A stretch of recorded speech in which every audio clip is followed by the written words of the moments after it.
About 6 months ago, a friend of mine, Bob Pace, called me up and said he had something for me.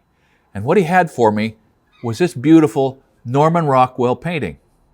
Now, as soon as I saw it, I realized that I had seen it before and it had long been my favorite piece of Norman Rockwell art. And to have it, to receive it, it was awesome. Thank you, Bob. But the more I looked at this and I saw that it's entitled The Blacksmith's Boy, Heel and Toe, it piqued my curiosity, so we started to do a little detective work. Turns out, Rockwell was commissioned to do this painting to support a short story by Edward W. O'Brien that was published in the Saturday Evening Post, November 1940. I'll tell you later what we had to go through to actually lay our hands on the story, but it is showing in astounding Rockwell detail the inside of a turn of the last century blacksmith shop and two wonderful blacksmiths engaged in a knockdown, drag-out, good-natured horseshoe making competition. Now, it's not exactly horseshoe making. It's putting the heel caulks and the toe caulk on factory-made blanks. You start with a blank like this. You forge it like this into something that is more or less like this or like that. 2 heel caulks and a toe caulk. Now, I've never done this. I got a little coaching from my friend Sam Lee, but I do have a coal forge, I do have a hammer, and I do have a couple of number 7 work shoe blanks. And so I'm going to step over to the coal forge and see how long it takes me to do something like this.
So that's what the contest was. Turning the heels down, welding a toe caulk on. And frankly, I'm a little relieved because that could have gone a lot worse. I'm just saying. I think there's at least an outside chance that might have passed the judge's inspection in this contest. But that's what this is, to do as many of these as is humanly possible, or at least more than your competitor in 10 hours. Now 10 hours is a long time. This is a number 7 work shoe. It's a chunk of iron. And these guys went at it like they were killing snakes. The story is told from the perspective of that young man right there, in his voice. And it's a convincing young man's voice, talking about his dad, Pop, the hometown hero, facing off against Jim McCann. And as you can see, McCann came to play, all right?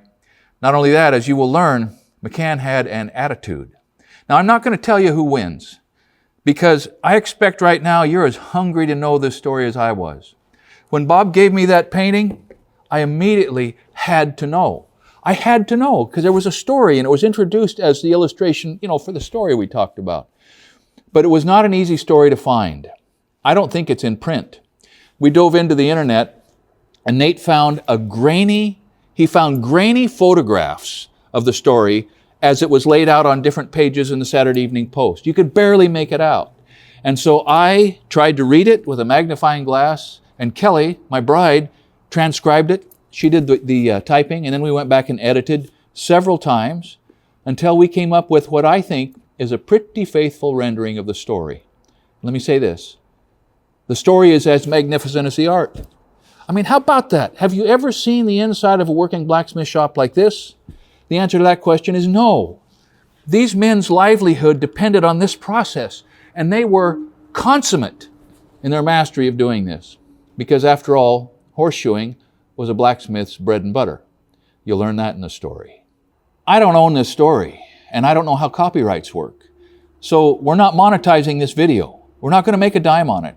We're proceeding under the assumption that the people, the man who wrote it, the man who did this beautiful piece of art, would want more people to learn about it and understand the story and the art rather than fewer.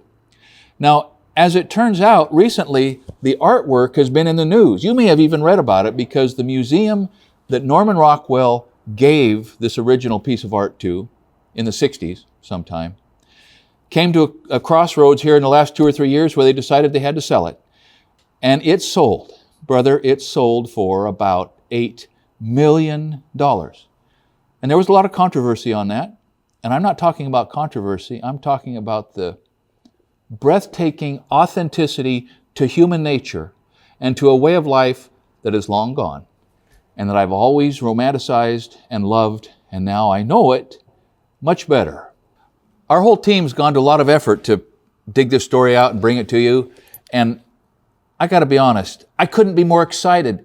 I think perhaps I am more excited to bring this video to the world than anything else that has happened on our channel. So I hope you give it a listen. And there's one little bonus, at least it's a bonus for us, and that is Nate has a video coach. It's Brian Pitt, and he was in our shop, 6 months ago doing a little forging. He is a dead ringer for Frank Farrell. I mean, he's the doppelganger, 100 years apart. And he stood up to an anvil, first time in his life, picked up a crossbeam hammer, did a little work. And I think if Brian spent, 20 years doing this, he could do it. But let's be honest, okay? None of us will ever achieve the mastery at an anvil in healing and towing horseshoes and putting them on a horse that men like this did 100 years ago. So as I think about this, honestly, I feel bad for the museum and for the community, right? I mean, it's a loss. It's something that will not be there. I hope that they've still got a print, a nice, big, well-rendered print so that the people can see the beauty of days gone by. And for whoever it was that bought that thing for $8 million, you got a bargain.